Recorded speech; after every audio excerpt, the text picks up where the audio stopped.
योग यानी क्या? कई लोग कहते हैं हम तो योगा करते हैं। अच्छा, योग करते हैं, ये योग है क्या? भगवत गीता में कहा है योग मतलब क्या? समत्वम योग उच्यते।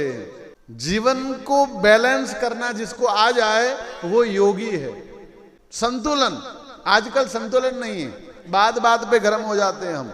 संतुलन बनाना जिसे आ जाए, समता आ जाए जीवन में, किसी बात की अति न हो जाए, क्योंकि अति सर्वत्र वर्जयेत, किसी बात की अति नहीं। पैसा चाहे जितना मिले, नाम चाहे जितना मिल जाए, उसे पचाना आ जाए हमको। यदि पचा नहीं पाएंगे तो अति हो जाएगी और अति हमारा विनाश करेगी। ये नहीं कि कम पाए हम, बहुत पाओ। ताम आवह जात वेदो लक्ष्मी मनपगामिनी, ऋग्वेद में कह दिया। पूरे विश्व की सेवा कर पाओ आप, उतनी समृद्धि आपके पास हो, उसमें कोई बुराई नहीं, लेकिन उसका अभिमान ये गलत है। योग के विभाग चैप्टर 8 है। जिसको योगी बनना है सबसे पहले यम नियम का पालन करना पड़ेगा। उसके लिए ये समझना पड़ेगा यम यानी क्या, नियम यानी क्या। यम भी अलग है, नियम भी अलग है। यम और नियम का पालन करना पड़ेगा।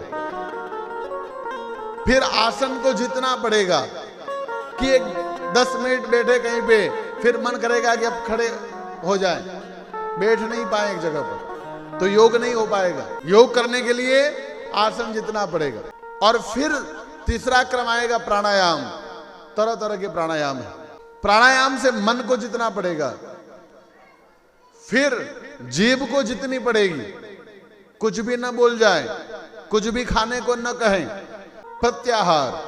और जब जीभ पर नियंत्रण होगा तब भगवान के किसी एक स्वरूप में धारणा लगेगी। और धारणया ध्यानम, धारणा से ध्यान अपने आप होगा, उसका मन लग जाएगा उसमें। आंख बंद करो वही दिखेगा और कुछ दिखेगा ही नहीं। ये ध्यान है। जब भी आंख बंद करें, जिसका ध्यान करना है उसके अलावा कोई दिखे ही नहीं हमें, उसी में मन रम जाए, उसी का नाम ध्यान है।